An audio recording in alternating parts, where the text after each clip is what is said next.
নমস্কার, শুরু করছি আজকের সংবাদ।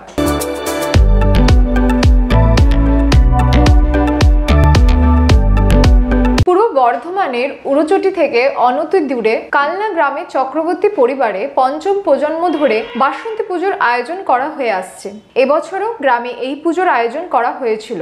জানা যায় প্রায় 200 বছর আগে দশরথ চক্রবর্তীর হাত ধরে এই পুজো উদযাপন করা হয়েছিল। মূলত পরিবারের সুখ শান্তি ও সমৃদ্ধির জন্য সেই সময় এই পুজোর সূচনা হয়। এ প্রসঙ্গে চক্রবর্তী পরিবারের বর্তমান প্রজন্মের অন্যতম বর্ধমানের তেজগঞ্জ হাই স্কুলের প্রধান শিক্ষক সন্দীপ কুমার চক্রবর্তী জানান, এই সময়কালে পরিবারের পঞ্চম প্রজন্মের সদস্যদের হাত ধরে বাসন্তী পুজো উদযাপিত হচ্ছে। এখানে ষষ্ঠীর দিন ষষ্ঠী কল্পনা দিয়ে পুজোর শুরু হয়। সপ্তমীতে কলাবউ স্নান, অষ্টমীর দিনে সন্ধি পুজোর আয়োজন করা হয়ে থাকে। এরপর নবমীর দিনে এখানে ধুমধামের সঙ্গে পুজোর আয়োজন করা হয়। সন্ধি পুজোয় বড়মুণ্ডা বলি হয়। দশমীর দিন পারিবারিক নিয়ম মেনে নিরঞ্জন করা হয় দেবী মূর্তির। আর তখন থেকেই শুরু হয়ে যায় পরের বছরের জন্য প্রতীক্ষার পালা।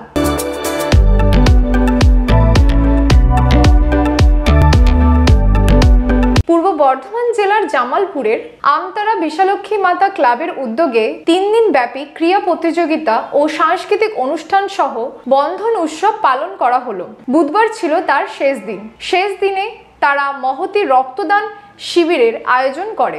এই উপলক্ষে রক্তদাতাদের উৎসাহিত করতে উপস্থিত ছিলেন তৃণমূল কংগ্রেসের ব্লক সভাপতি তথা পঞ্চায়েত সমিতির পূর্ত কর্মধ্যক্ষ ও বিশিষ্ট সমাজসেবী মেহমুদ খান, ছিলেন জারো গ্রাম পঞ্চায়েতের প্রধান নূরজাহান বিবি, পঞ্চায়েত সমিতির সদস্য ও বিশিষ্ট সমাজসেবী শেখ আলাউদ্দিন, সমাজসেবী সরোজ মান্না, মমতাজ আলী, শফিকুল ইসলাম, বিধান সর্দার সহ অন্যান্যরা। ক্লাবের সভাপতি শেখ রহিম আলী ও সম্পাদক সুভাষ পণ্ডিত জানান, মোট 45 জন রক্তদাতা রক্তদান করেছেন।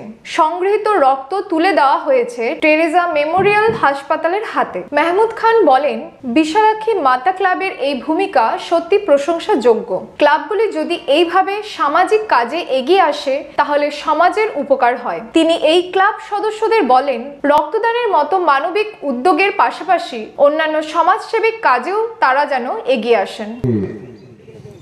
এই বন্ধন উৎসবের মধ্য দিয়ে কদিনই চলছে, আজকে তার শেষ দিন। আজকে আমাদের টেরেসার যে নার্সিংহোম তাদের পক্ষ থেকে আজকে ব্লাড ডোনেশন ক্যাম্প উৎসব কমিটি আমন্ত্রণ করেছিলেন। এখানে টেরেসার নার্সিংহোমের যারা কর্ণধার তারা এখানে উপস্থিত হয়েছে এবং যারা এখানে রক্তদাতা তাদেরকে আমি প্রণাম জানাই। উপস্থিত আছেন আমাদের জারগ্রাম পঞ্চায়েতের প্রধান নূরজাহান বিবি শাহানা, উপস্থিত আছেন আমাদের পঞ্চায়েত সমিতির মেম্বার এবং সঞ্চালক আলাউদ্দিন সাহেব, উপস্থিত আছেন আমাদের জেলার বিশিষ্ট সমাজসেবী আমাদের মমতাজদা, আছেন আমাদের সরোজদা। মমতা বন্দ্যোপাধ্যায় লক্ষ্মী ভাণ্ডার দিচ্ছেন। আমি বললাম বিধবা হয়েছেন, বিধবা ভাতাটাও যাতে, আমি প্রধান আছে, আমাদের পঞ্চায়েত সমিতির মেম্বার আছে, আমি চাইলাম যে ওই আমার মায়ের যদি পাশে থাকা যায়, আমার মনে হয়, কারণ একটাই ভাববেন, মায়ের কোনো জাত হয় না, মা হিন্দুরও মা, মা মুসলিমেরও মা, মা শিখেরও মা।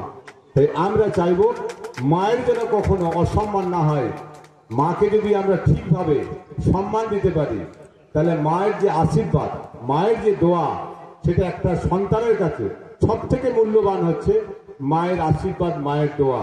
যদি মাকে আমরা যারা এই এলাকার যারা মায়েরা আমরা আছি, যে সন্তানরা আছি, সেই সন্তানরা আমার মা বাবাকে কখনো অসম্মান করবেন না। যদি কখনো অসম্মান করেন তাহলে আপনার সন্তানও শিখছে, আপনারও কিন্তু অসম্মান আগামী দিনে আপনি পাবেন। তাই আপনি যদি আপনার বাবা মাকে দেখেন তাহলে আপনার সন্তান যেমন শিখবে, আপনি কিন্তু আমতরা গ্রামে আগামী দিনে গর্বিত হবেন। আমার সন্তান আমাকে যেভাবে দেখে, আমাকে কারো কাছে হাত পাততে হয় না। তাই আপনাদের এই এলাকার মানুষের কাছে যারা সন্তান সন্ততি আছে, প্রত্যেকের কাছে আমার অনুরোধ। আর একটা কথা, মাননীয় মুখ্যমন্ত্রী মমতা বন্দ্যোপাধ্যায় বলছেন যে আপনার লেখাপড়া থেকে শুরু করে সব দায়িত্ব আমি নিলাম। আপনার সন্তান হওয়া থেকে, মাতৃযান থেকে শুরু করে, আপনার মেয়ের ছেলের লেখাপড়া থেকে শুরু করে, আপনার কন্যাশ্রী, আপনার স্বাস্থ্যসাথী যেমন দিচ্ছে।